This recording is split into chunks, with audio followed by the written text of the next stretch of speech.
All right, ladies and gentlemen, welcome back to the channel. We're talking about the Las Vegas Raiders in tonight's video. This is one of those teams that I'm super excited about. They had a really fun free agency with guys that come to my mind like Landon Roberts and Jeremy Chin. And then they just had a fascinating draft with guys like Ashton Genty with the 6th overall pick, Jack Beck in the 2nd round, a couple of like multi-positional players. I mean, it's a really fascinating team with Pete Carroll and John Spytek now in charge. And I'm just really excited, but I understand it.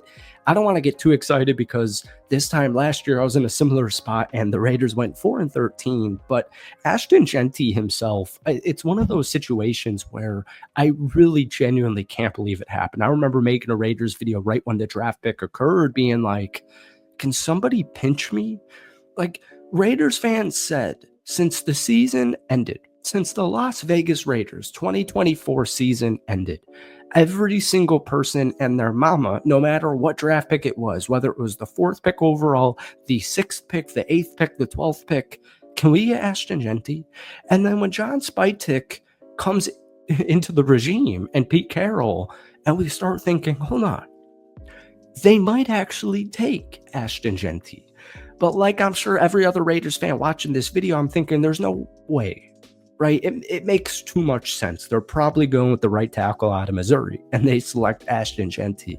My favorite stat from Genty last season was he led the FBS with 126 forced missed tackles. That is just absurd. He also had over 1,700 yards after contact, which was more than any other player in college football by over 600 yards. And the Raiders were really bad last season.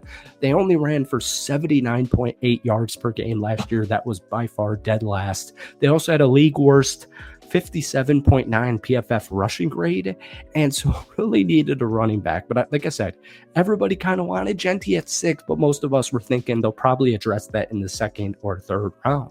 He led all FBS backs with forced tackles, or forced missed tackles, nearly 50 more than anyone, and it's really crazy. He's the only college football running back to record 12 touchdown runs of 20 yards or more. I don't personally really care that he played for Boise State in that conference, in that division.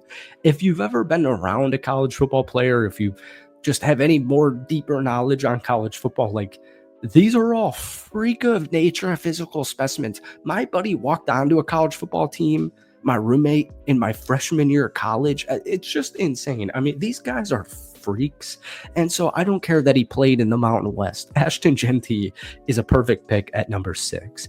And then they double down on just making me like so unbelievably happy. I was going to say something else, but round 258 via Houston, Jack Beck, wide receiver out of TCU. So just loading up more weapons for Geno Smith. Wide receiver Beck had a phenomenal 2024 season. He became the 5th player in TCU history to surpass 1,000 receiving yards in a season. Yeah, that blew me away as well. He ranked 6th in the Big 12 with 1,034 receiving yards last year. And just considering Las Vegas really needed a running back, like really, really badly needed a running back or a starter, a rookie running back.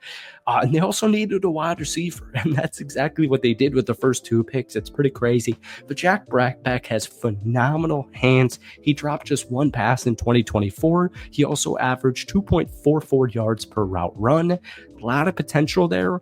Even going back to his rookie season in college, injuries just kind of derailed his next couple of years, but he really broke out last season. Like we said, he also had 9 total touchdown catches. And then round 368, this is where things start to get fun for the Las Vegas Raiders draft.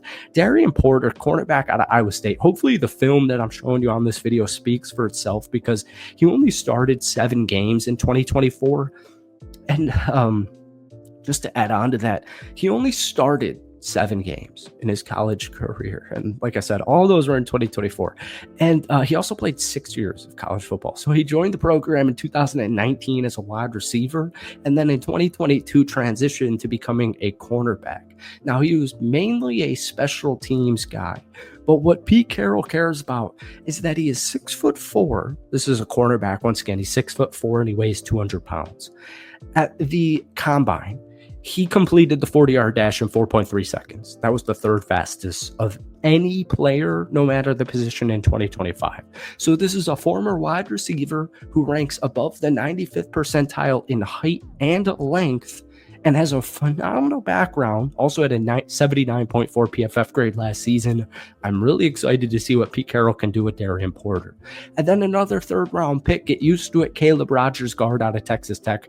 I got to run through these guys because we're kind of running out of time here. So you knew the Raiders were taking a guard, and they close out the third round doing that. Back-to-back offensive line moves. Now, Rogers started 55 games at tackle for Texas Tech, but Pete Carroll noted like a week ago that he expects him to play guard at the NFL level. He has a ton of experience, though, at tackle as well. He has 55 career starts and more than 4,300 career snaps in 5 seasons at Texas Tech. So just continuing to build on that offensive line. But the fan favorite was round 399 right behind him. Charles Grant, offensive tackle out of William and Mary. He's 6'5". We could get into a whole Colton Miller contract situation, but I'll save it for a different day. What's really fascinating for Charles Grant is he was a very late bloomer in just college football in general. He never played football until his junior year of high school. So he's got a ton of potential, super raw, very good feet. And he also had a 93 PFF run blocking grade on zone concepts in 2024. So those were 2 seriously phenomenal A- minimum offensive line picks at 98 and 99. A couple of round 4 picks, Dante Thornton Jr. at 108. Sorry, it's a little bit late here. It's 10:30 in Florida. Wide receiver out of Tennessee. I'm really intrigued by him because he had a career best 661 yards in 2024. But more importantly, he led the nation in yards after the catch. Seriously, we can't talk. I apologize. 25.4 yards per catch averaged last season. He also had 6 catches for 50 plus yards. He's 6'5", weighs over 200 pounds. Also ran a 4.3 40-yard dash. Loving the potential there once again. Tonka Jahari, I'm just kidding. I don't know if anybody even watches Impractical Jokers. Tonka Hemingway, defensive tackle out of South Carolina. Love this pick. I absolutely love it. He spent 5 seasons at South Carolina, and this past season, he had a really good year. 4 total sacks for a defensive tackle. He's had just about 10 in the last 3 years. Posted a 73.5 PFF pass rushing grade in 2024 and a 77.7 pass rushing grade. All right, I'm probably going to make a whole video on JJ in the next few days, so we're going to leave that be as it stands right now. I apologize, but hopefully that makes sense in a day or two. We're going to literally rattle through these and spend more time on them as the week progresses. 213, 6th round, Tommy Mellett, quarterback out of Montana State. He's expected to be a wide receiver, which is really interesting. My favorite fact or stat about him is he accounted for 46 total touchdowns last year. 6th round, 215, another quarterback, but this is a quarterback from North Dakota State, Cam Miller. The dude went 45-11 at North Dakota State. I mean, there's like a whole page of his accolades. We'll save that for another day, but that's an intriguing pick as well. And then this is actually one of my favorite picks, value picks for the entire NFL draft. Cody Lindenberg, linebacker out of Minnesota. The dude's a beast in rush defense. But once again, unfortunately, I ran out of time.